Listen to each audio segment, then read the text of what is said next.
Hello everyone and welcome to Club Deck Corner here on Club at 22, the Rangers podcast.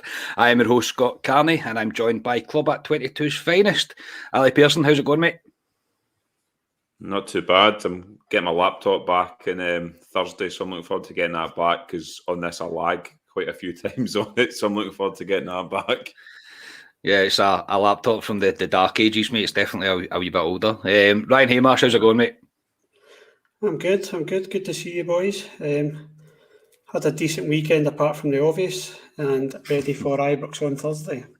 Yes, indeed. It's all about Thursday now. So, yeah, we are going to break down the Hearts game in a bit more detail and we'll finish up with previewing the Brøndby game. Just before we get into it, obviously, people will be able to come in and make comments because we are live tonight. The situation regarding Club 1872. Now, none of us are members of Club 1872 and none of us invested, so it's not really right for us to spend time discussing it. It's been very well covered on Heart and Hand and on Follow. So if you want any kind of full breakdown of what actually happened last night and the way things have went, then go over there and please check it out there. We can't really add much more to that to the way it's already been added. None of us attended the meeting, so it wouldn't be right for us to sit here and try and pass comment on it.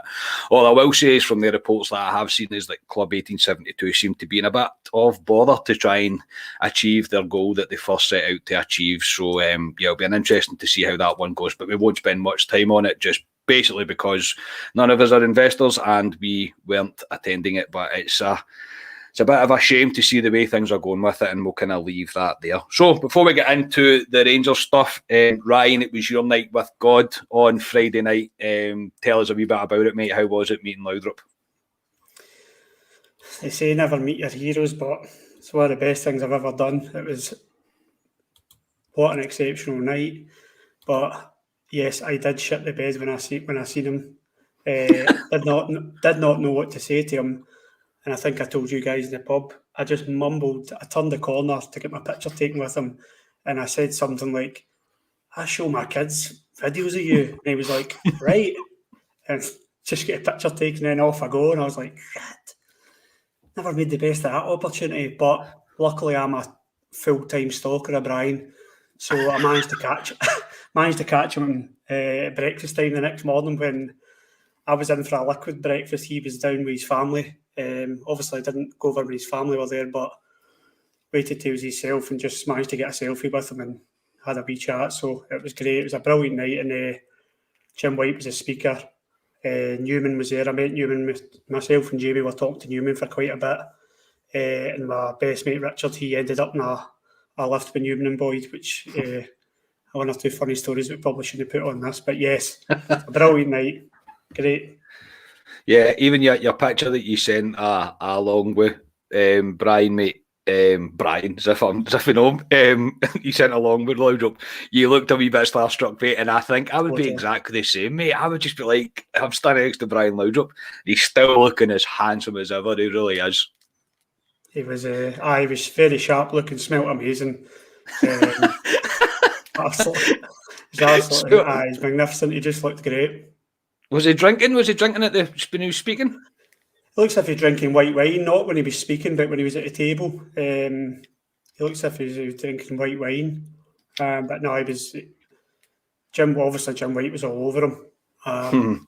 Asked him about his opportunity to go to Barcelona and rejecting Barcelona, and who's the other team, Man United. Ferguson, I think, had a word with him about going to Man United at one point. Just said he never regretted any of it. They were the best years of his career, and certainly the best player I've seen in the blue, that's for sure. Yeah, I think you're sitting with two people that think pretty much the same, mate. Ali's maybe just a wee bit more in favour of Mr. McCoy's.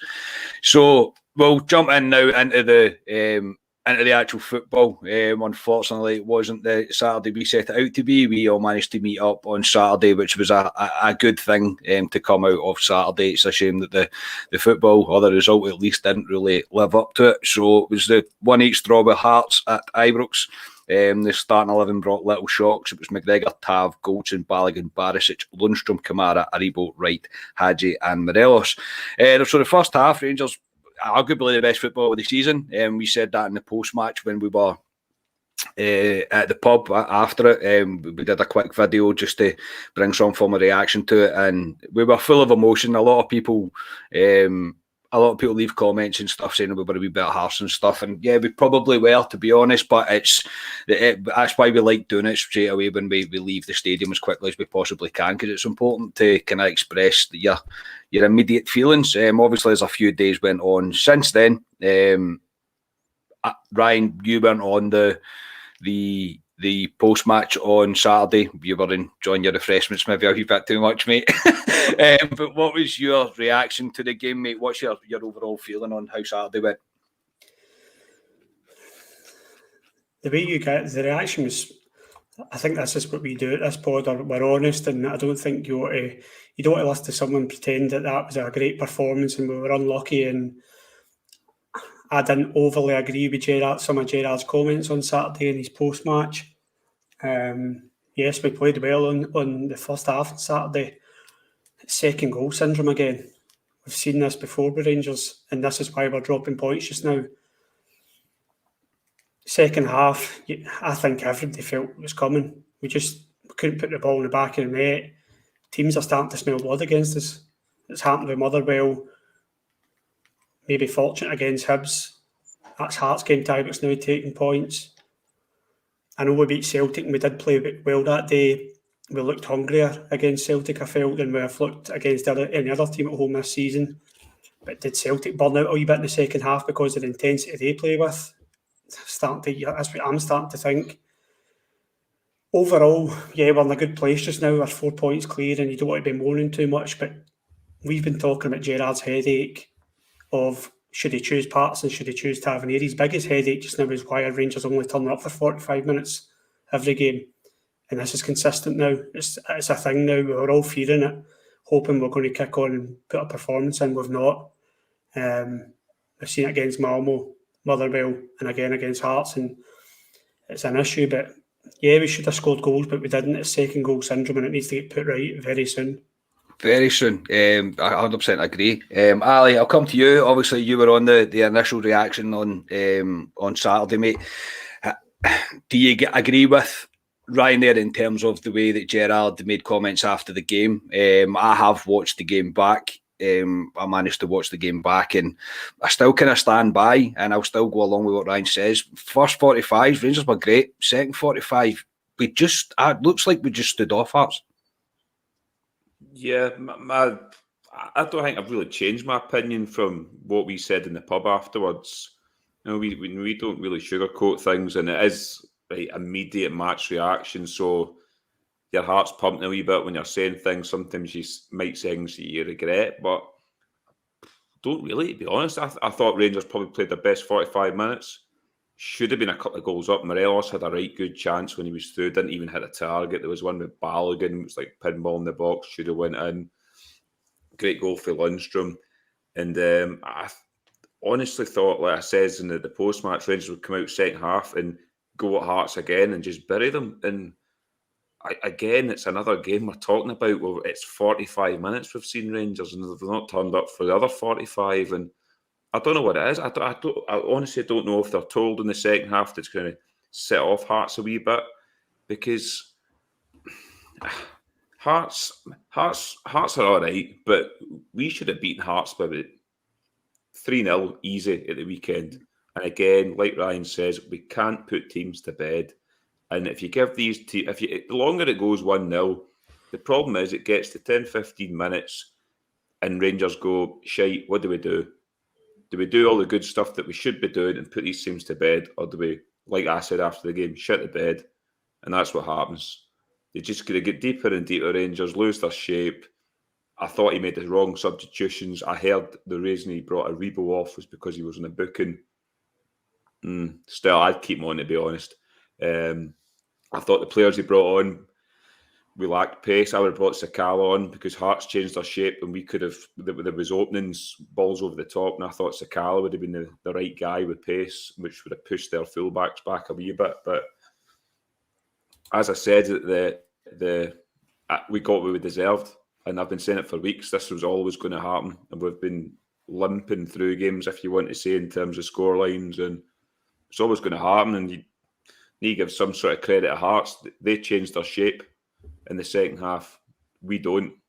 We always just stick to the same formation and just put other players. I don't know where Bacuna was playing, to be honest, when he came on. He did play 2 good slip balls, but we need to bury these teams, and we can't continually do what we're doing. And every week, it's a broken record in this podcast. I'm saying it again. It's another week gone by where it's not clicked for 90 minutes. It's been 45 minutes, and when's it going to click? We're going to be in November soon.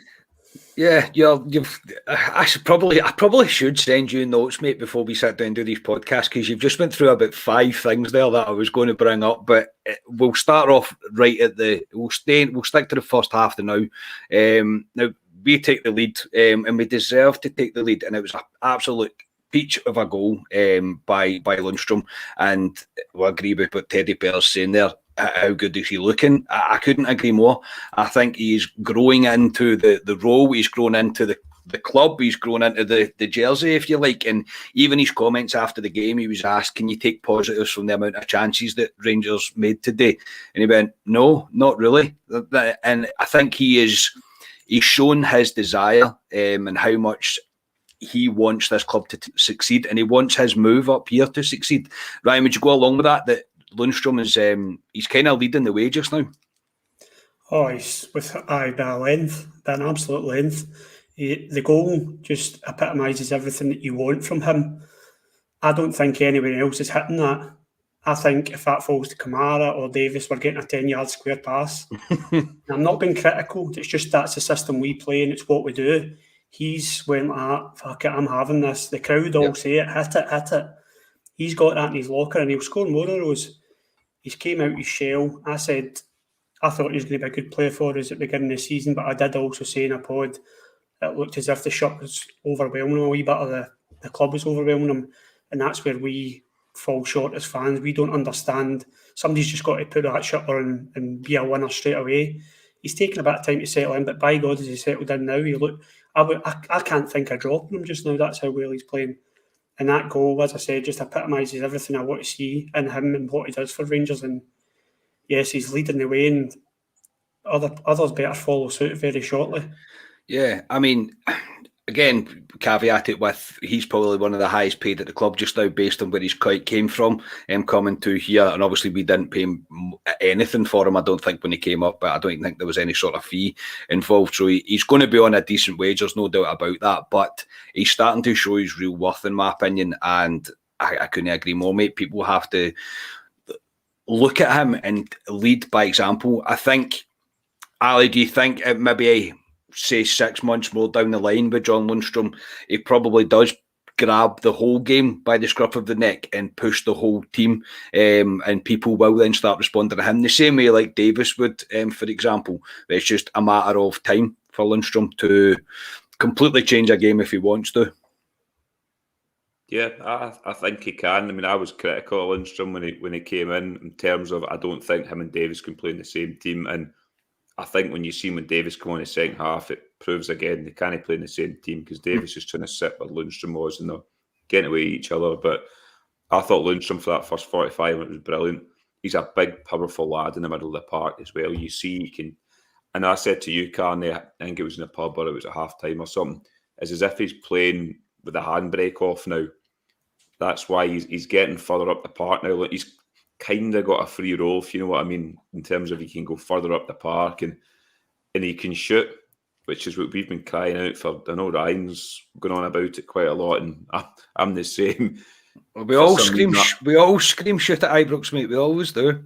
Yeah, but the players we've got can't shoot in terms of your Kamaras, your Davises. Joe Aribo can shoot at times, but Lundstrom's got that in his locker. You can see he's got it in his locker, and yeah, I think he could be a big player going forward, Lundstrom, and I think Steve Davis could struggle to get back into this Rangers team in the league. I still think Davis, in terms of in Europe, I think Gerrard will use Davis more in Europe than he will in the league, if you know what I mean.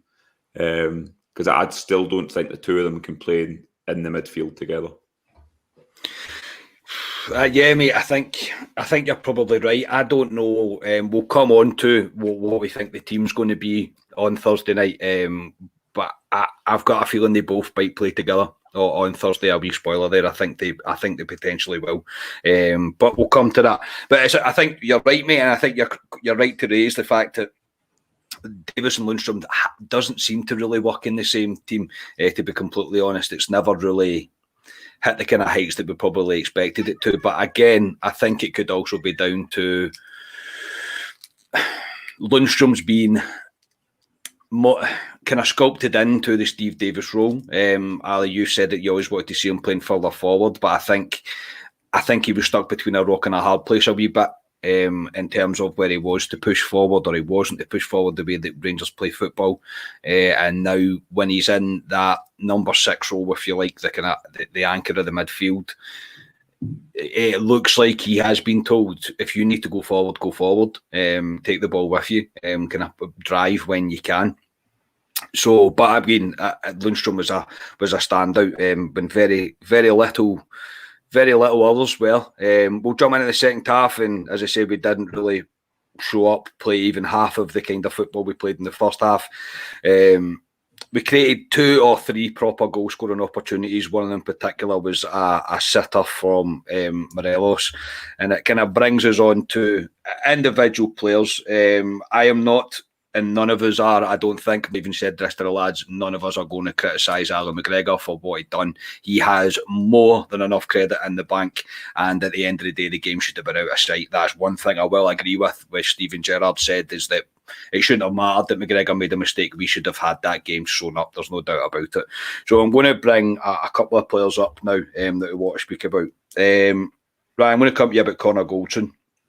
Now, it wasn't great on Saturday. In the first half, he had very little to do. In the second half, he was okay in spells.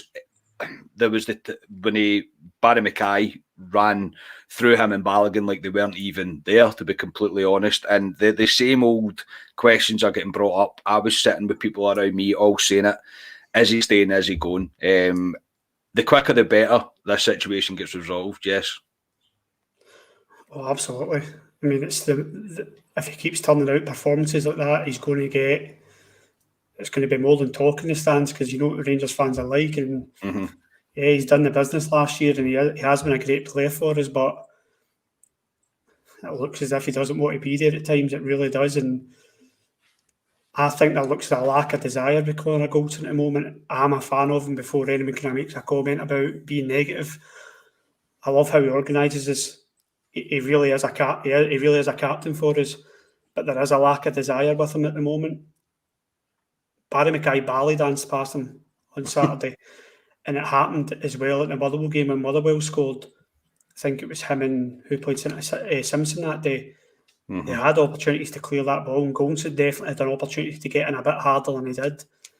There just looks a lack of desire and a lack of commitment, and if that's the case, it's not going to end well for him or for Rangers.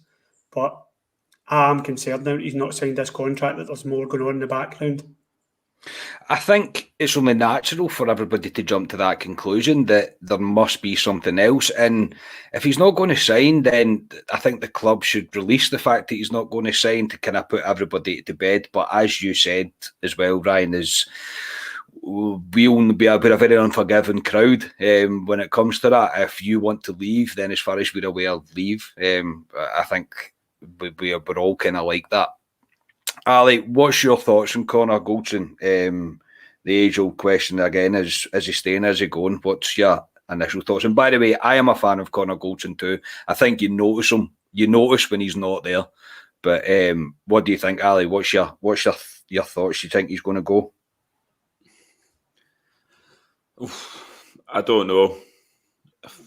I would say yes, I think he will go in the summer. Don't think he'll go in January. I think he'll go as a free in the summer. Goldson, he was my player of the year last season, Goldson. I thought he was outstanding last year. I thought he led, as Ryan says, like a captain. I thought he is a captain at Rangers team. Like you says there, Carney, when Goldson isn't there, you notice he's not there.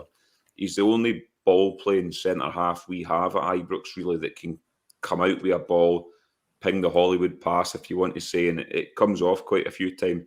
We don't have other centre-halves that can do that, to be honest. Balogun can't do that. Katic can't do that. Hollander can't really do that. And Jack Simpson, way down the pecking order. So, yeah, he gets a hard time, Goldson, and he had a hard time previously before last season, if you remember. He has that bomb scare moment in him, but it's the way he plays football. He wants to play with the ball at his feet and come out with it, and at times he can get caught. At times he can look not disinterested, but as if it's too easy at times, and that's where he makes an arse of it half the time. But yeah, I could see him going in the summer because it's rumbling on and on and on now, and before we know it, we're going to be in January soon, and he can sign a pre-contract then, and the danger is replacing Goldson because he's a huge player for us. The way we play, the system we play, we would need to get, as I say, a ball-playing centre-half in, and I don't know who they go for. I really don't know, but they'll be looking Rangers. I think they'll know in the background Rangers what's happening, and they'll be looking in terms of Goldson because what we've got in terms of the four other guys, including Katic out and loan, they don't do what Goldson does. So yeah, I think he will probably go in the summer. And you can't blame the guy, to be honest. He's come here. He's been here, 3 years, I think, Goldson? And he's 155. This is probably his last big move. He could possibly get, I would say, I don't know, middle-of-the-road Premiership team, possibly. And he could get possibly double his money playing down there, if not more. So you can't blame him if that's what he wants to do for his family. But I can see him going. The difficulty is it's going to be replacing next season. Yeah, it won't be easy to find a replacement for him. There is absolutely no doubt about that. And there is rumours kicking about that he's been offered stupid money from a few English teams, 50, 60 grand a week. Look, everybody's human. He knows he's not going to be able to play football forever. But I will agree with one comment that's come in from Andrew. If he goes, he may get more wages, but he won't play for a bigger team as a famous, and I 100% stand by that. Conor Goldson's not world class. That's for sure. I don't think he's getting any chance of getting into any of the top six, if you like, of the Premier League. But again, you don't need to get into the top six of the Premier League to get big money. You can go and play for Norwich City for 70 grand a week, or play for Wigan or whoever, and you'll still get decent amount. I mean, even the players in the Championship are going to be rivaling what our top earners are getting a week, so you can't compete with that. And if it is what he decides to do, then you've got to respect him for it. He was a massive part of us winning 55. There's absolutely zero doubt about it. We'll then jump on to the man of the moment, really. It seems to be, or one of them anyway, and it's James Tavernier. I was possibly a wee bit harsh about him on Saturday after the kind of criticism that I gave to him. And it's not frustration in the sense that I think that he was awful. I think I said that. I don't think I really meant it like that. What I will say, and this might be me being a wee bit old-fashioned, Ryan, is when we're in a bit of bother, when you can see the team's not playing well, you expect your captain to stand up and take a bit of control, take a bit of responsibility. He was average at absolute best on Saturday. And would Nathan Patterson offer more? Just now he would. Tavernier is a subject. He's a player who has the support, I think, more than any player I've seen for a long, long time. He has his fans, and I totally respect it, and I get it because he's such an asset. We've spoke about it before. He's such an asset for us. His assists, his goals last year, his drive. I'm a big fan of his engine up and down the wing because I think we are a lot faster at getting up the pitch when he's in our team. Tavernier would probably be the first person to say that he's been pretty poor this year, to say the least. I do think he was at fault for that goal at the weekend. I do think it's his man at the back post. When you watch Halkett come in, I think that is his man. He's lost him. Tavernier can usually back it up with, but he made an assist that day or he scored a goal. He's not doing that just now. I think it was the St Johnstone game. Obviously it was a wonderful goal, but Tavernier's not putting the performances in just now. Patterson is. And I think Ali's very much in the camp of, because Tav's got the credit in the bank, you need to play him, and I totally respect that. My opinion is Patterson plays just now. Yeah, again, it's one of these ones, mate, that everybody has different opinions on. I've got no doubt in my mind that Nathan Patterson could do a job. He also has mistakes in him, but so does Tav, I suppose. But Ali, he is our captain. Gerrard will stand by him. I have really no doubts about it. It could just be a rusty spell that he's going through. Did he flatter us last year? Do you think that's a problem? I mean, for a right back, not flatters, spoilers. I mean, spoilers. Did the spoilers? Yeah, I mean, for a right back, his numbers in terms of goals and assists last season's mental for a right back. I mean, that's a right. His numbers last season you could put as a striker or a winger. He's for a right back. It was frightening figures last season. But yeah, he's not been great to have this season. I wouldn't say he's been awful this season, but I mean, the first half, the full team I thought was decent. The second half, I just thought the second half, positionally, and it's happened a few times. I remember, I think it was Dundee, a guy done him twice, and it happened again against Hearts the second half. I thought positionally, he was poor defensively at times, and offensively, where you get your main football for Tav, didn't offer much. But then you could look on the other side with Barisic in the moment, and it's the same with Barisic at the moment. The two of them are kind of limping through games, and last season they were our main weapons, the two of them last season, and it's as if maybe teams have figured it out now, and they know that's Rangers' weapons and how to stop them. But Patterson, to me, I've said it, he will get 20 games this season, Patterson, definitely. Do you play him every week now? I don't know. As the captain, Tav, he's not been playing great, but I remember Patterson started a game a couple of weeks ago. I'm trying to think who it was again. He wasn't great, to be honest. Patterson, he put it was against Hibs actually. He put the one ball into the box. He put the ball into the box for Roof for the assist, but he wasn't great. And if that was Tav doing that performance Patterson did, folk would be mumping and moaning about him. So I get what Ryan's saying, play Patterson, and I would have no grumbles if Patterson starts on Thursday night or if he starts against St Mirren at the weekend. But to me, I'm going to persevere with Tav at the moment. And Patterson will get game time. He will get game time. Yeah, I think, but again, that's what you've just both summed up the debate that's happening between Rangers fans just now. One of you is wanting kind of Patterson to get a go, and the other one's happy to stick with Tav.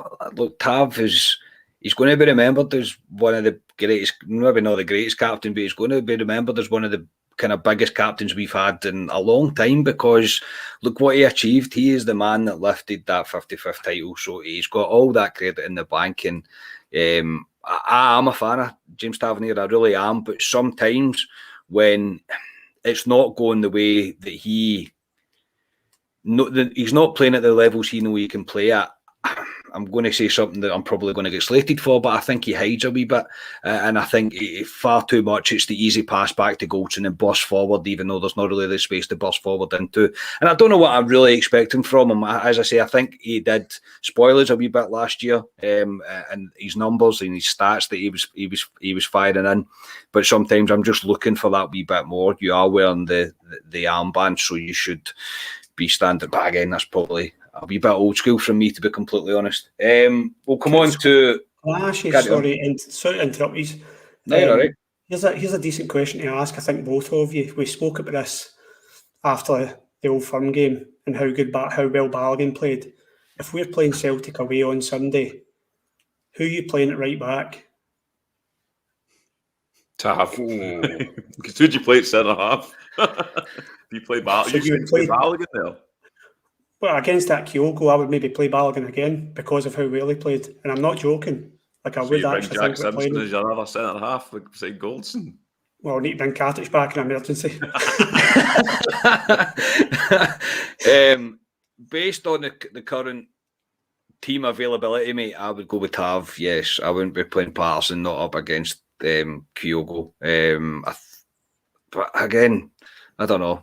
As I say, it's a difficult one because I think Patterson right now has got no fear in him when he's going forward, whereas I think Tavernier's been a wee bit more reserved and less risks are being taken. But you can say the same about the whole team. As I say, we aren't taking enough risks to try and kill teams off.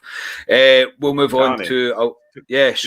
Just 2 seconds. Just while we're on a couple of players there that have kind of flattered to deceive recently. Yes. One player that we have had a mention on, we've kind of talked in the pub in a few weeks there, is Scott Wright. Mm-hmm. He's another one to me that's flattered to deceive. And me, you, Scotia, Ryan, Jamie, and that, we've had the discussion. Is he an impact player? Because from 90 minutes games I've seen him start, he gives you a wee flurry and then just dies away, to be honest. And I thought the weekend, once again, after 50 minutes, I was saying to the guys beside me, we need to take him off because he wasn't offering anything. But what's your just quick thoughts on Scott Wright? And another one is we miss Ryan Kent majorly. Oh, God, mate, you honestly do miss Ryan Kent, something terrible. But to you, Scott Wright, so I really want Scott Wright to work because I really like the look of him, right? So I have like Scott Wright tinted spectacles on. He is flattering to deceive. I think there's no other way really to put it. It really only showed a flash in the first 10 minutes of the match. If we're being completely honest, I've watched the game back. He did very little else. He didn't do much at all. The second half, he was pretty much non-existent, to be completely honest. Maybe he's not quite there yet. Maybe he's not quite at the level that we're expecting of him. And I mean, when you're replacing a Ryan Kent hole, it's a massive hole to fill. I mean, Ryan Kent is one of our most crucial players, and he's one that I've said, no matter what money comes in for him, I would refuse that. I don't think there's anybody else in that team that I would be like, Morelos, maybe, because I think he's kind of integral in how we play football and how the team plays and the work that he does when he does it well, obviously. But Ryan Kent's the other one where I'd be like, no money can buy him. If you sell Ryan Kent, you're not going to be able to replace him. So Scott Wright, I think, is going to need more time. I don't know how much more time we actually give him. He is struggling to... he's struggling to take the opportunity that's been awarded him with Ryan Kent being injured. I think that's the nicest way I can put it. Ryan, your thoughts on Scott Wright? I've said before, I think Scott Wright's a project. I'm not going to sit and pretend that I'm this massive fan of him, but obviously Gerrard's invested in him when he joined us last season. Was it January we got him? And they've put the training plan in place for him to bulk up, and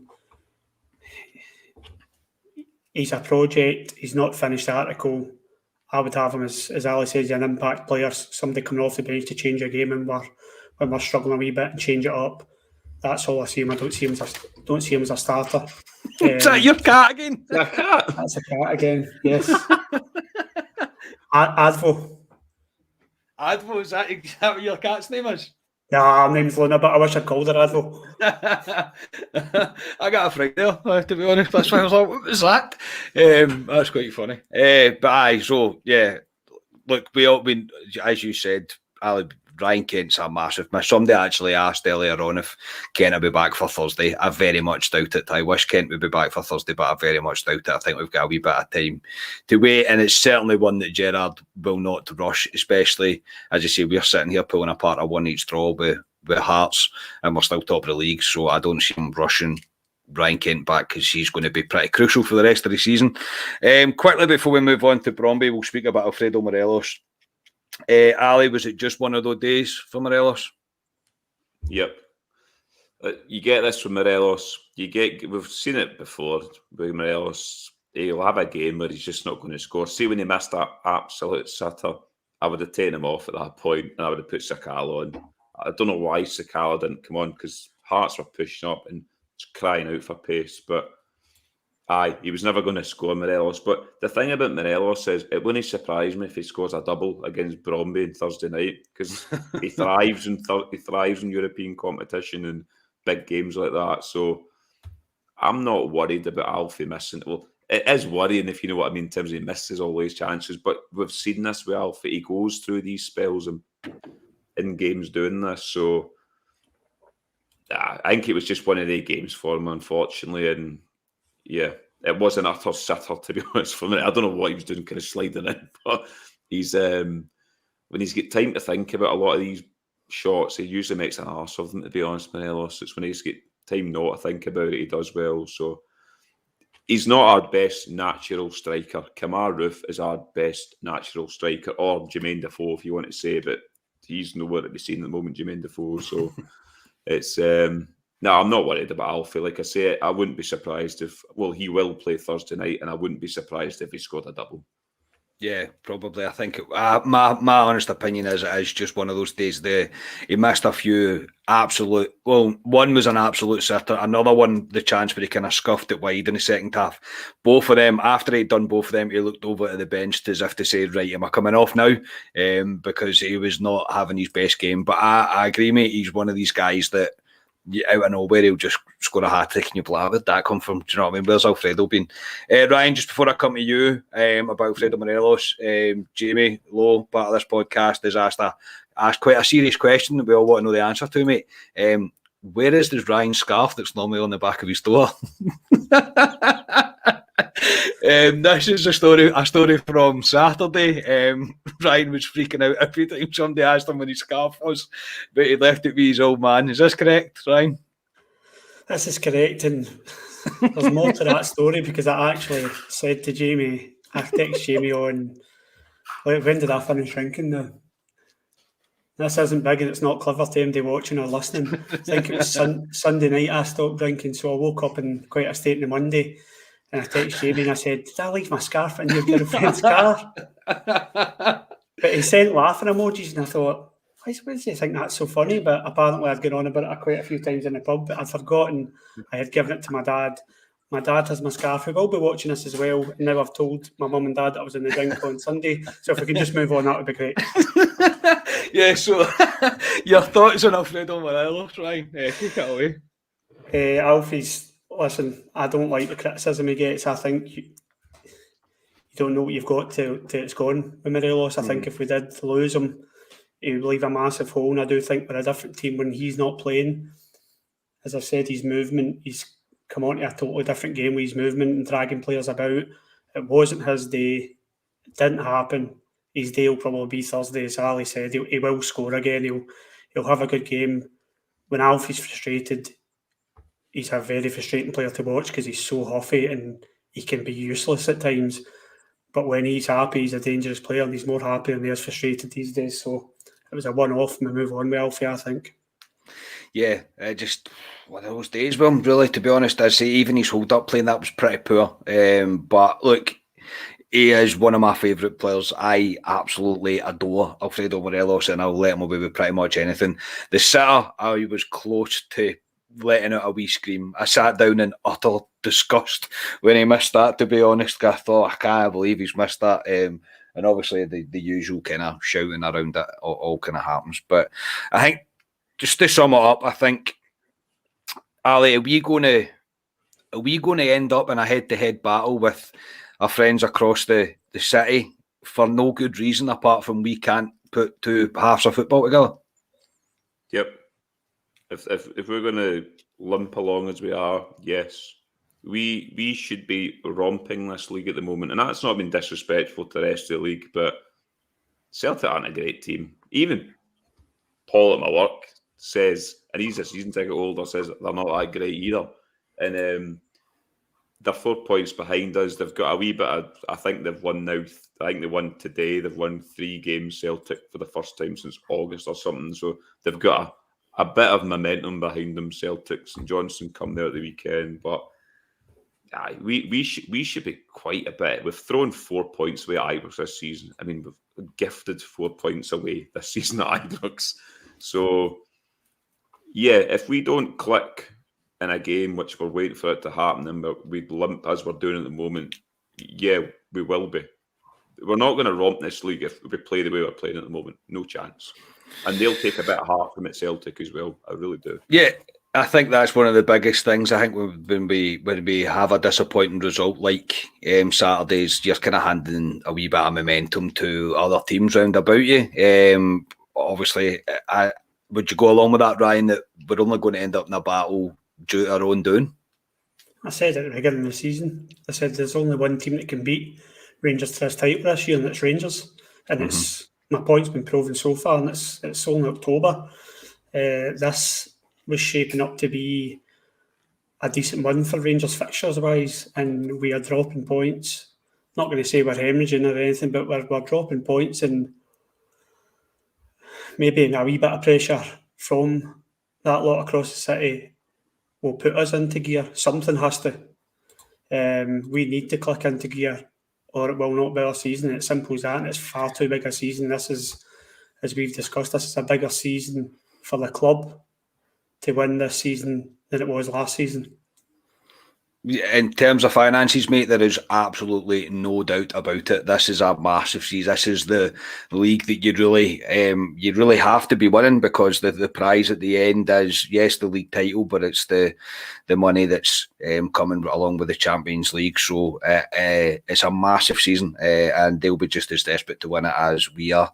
Before the adminers come in and have a go at us that we're going into admin for the 15th time this week. Anyway, we'll move on now, gentlemen, to the must-win game on Thursday night against Brøndby. We really have to be taking 3 points from this if we're hoping to get anywhere out of this Europa League group. So Brøndby just now they're not bad on a form, to be honest. They've won their last 2 league games. They've won 2 out of the last 3 league games. They drew 1, but obviously the last time they played the Europa League, they were defeated 3-0 by Lyon. We are going into the game with no Glenn Kamara due to the ridiculous sending off that he received. He's double booking. But Ali, what are you expecting from Brøndby on Thursday night? And do you expect Rangers to click into form, mate? God, saying it all season. When the group was drawn, a lot of Rangers fans, and it's probably a bit disrespectful to Brøndby, because we don't know what Brøndby are like. They just see the name, says that should be 6 points to Rangers, and that's not how football works. You need to go out there and earn the 3 points. Brøndby they've got a point, Brøndby, so they'll be wanting to win this game as well. They'll be looking at us over the next 2 games thinking the exact same what we're thinking. If they can get 6 points, they're in the driving seat to come out of this group as well. So it won't be an easy game at all against Brøndby. It'll be a difficult game. But to be fair, I completely forgot Kamara was missing for Thursday night. I had him in my team as well, so I'll need to reshuffle quickly. I need to change my team as well, I think. Yes, so obviously Kamara will not be available. I think Brøndby will be coming here fancying their chances, to be completely honest, and I think they'll come thinking a draw for them's probably pretty decent for them, to be honest. They would probably happily take that and probably fancy their chances when they get back to their home turf, to be honest. I'd say I've literally just brought up their league just now. They're actually 6th in the league just now. 1-3, drawn 6, lost 3. So 6 draws. So it's prepared everybody for a 1 each or a nothing each on Thursday night. Ryan, your thoughts ahead of the Brøndby match? My feeling's quite similar to the approach to the Hibs game. If we're not on it on Thursday, Brøndby will take points off us, and it's pretty much good night for us. I think we have to play a lot better than we've been playing recently, but we've got to be on our game to beat them. It doesn't matter if they're 6 or 7, they're a European team. They're going to come and play some decent football. If it was earlier on in the season, I always fear kind of these Scandinavian teams. If we play well and if we score the first goal, come on, we've got to fancy us. You've got to fancy us. It's a must. I know you're laughing when you're saying it now, but I know, mate, because you know what's going to happen, don't you? I know it's a must-win game for Rangers. So let's get the 3 points, and they're not an intimidating opponent, but we've got to be on our game. Yeah, I don't think there's any doubt they wouldn't be at this stage in the competition if they were a bad team necessarily. So we need to honestly, it should just become our slogan, shouldn't it? Like, Rangers need to click into form. Club at 22, the Rangers podcast, Rangers need to click into form, should just be the slogan. But I do feel like we're going to need to bring some sort of B+ or A game. Would be brilliant, to be completely honest. And I'd mentioned earlier in the podcast that we're obviously thinking about Lundstram and Davis in the same team, and that was something that I was going to bring up. I think in the second half on Saturday, we played a kind of 4-2-3-1, if you like, when Lundstram and Davis come on. Now, do you think we will go to something like that on Thursday night, Ali, and you'll bring Lundstram and Davis in to sit in the sitting midfielders, if you like, and then Aribo, Hadji, probably Wright or Bacuna and Morelos up front? Yeah, because I'd Kamara in my team there, so yeah, I can see what you're saying there, because I mean, where's Scott Arfield? I mean, Scott Arfield sits right in front of me. His box is right in front of me, and he was there at the weekend sitting in his box. Yeah, he was sitting in there with St. Phoenix on Saturday, I think. Yeah, they're in that box all the time now. They're lucky guys, to be honest. but where's he gone? He seems to have just... I've not seen Scott Arfield in ages. He's probably the ideal guy to come in, to be honest, but he's not played in weeks, Scott Arfield, so I don't expect him to play, but I completely get what you're saying. That's probably the only kind of formation that you could probably fit a Davis and a Lundstram in as two sitting midfielders. But do we need two sitting midfielders? I mean, I don't know Brøndby that well, so... But yeah, I get your point in terms of to fit them into a team, it probably would have to be that kind of formation. Yeah, what's your thoughts, Ryan? Do you think he will bring Lundstram and Davis in? And Ali's made a cracking point there. Where is Scott Arfield and why is he not playing? This is terrible. It's going to sound terrible, but I saw a tweet that may have been today or yesterday saying, "Where the hell is Scott Arfield?" And I was like, "Shit, where is Scott Arfield?" Yeah. And then I thought, is he injured? Maybe I've not noticed that he's injured. That's a great point Ali makes. He would be perfect for tomorrow night.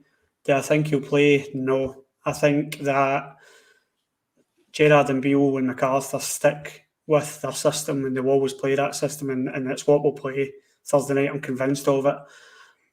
I won't give you too much of my team, but I think Davis and Lundstram will both play sitting on Thursday.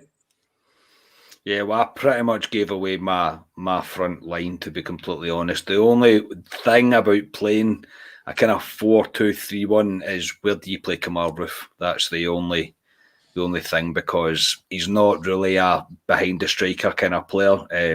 He's either kind of coming off the inside forward, I think they call it. I'm old fashioned. It's still be two wingers, in my opinion, but it's this inside forward thing now. So yeah, I mean, I'm expecting a tough match. It'll be interesting to see the lineup. I think missing Kamara is a big blow, and it's probably the kind of one of the biggest challenges Gerrard's going to face, and how he decides who's going to play and how we're going to play it. But I did think on Saturday in the second half, it looked like we were playing a wee bit of a 4-3-2-1, especially with Bacuna come on. It kind of looked like that anyway. I could be wrong. I'm not a tactical expert, so but maybe Bacuna's 2 wonder passes will mean he's now a better player than Scott Allen, you would think. The press aren't really going mental about that, to be honest. And he did 2 of them passes. So, but I mean, Bacuna might get his shout. Might get his start. Be interesting to see, because I mean, I don't think Scott Wright really did much to secure his place for Thursday night. So interesting one to see. So who wants to go first to pick your team? When you go, Ali. Right, okay, I'll go. It'll be... this is hard, by the way. Dad Kamara on my team. McGregor in goal. Back 4 of Tav will be there. Goldson, Balogun, Barisic. If he is going to 4-3-3,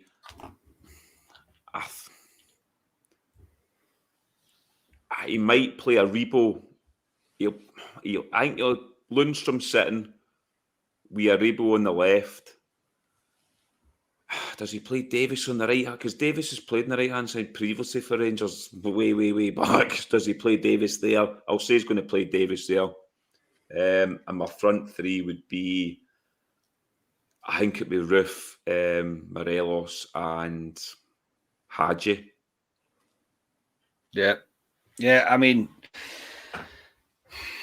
I get that. I do get that. I just maybe I'm wrong. I want a Rebo further forward, by the way, but I just don't know where he plays further forward in that team. Well, that's why I'm thinking of the 4-2-3-1 thing. Yeah. Ryan, you can go next. This is easy. My team's the exact same as Ali's.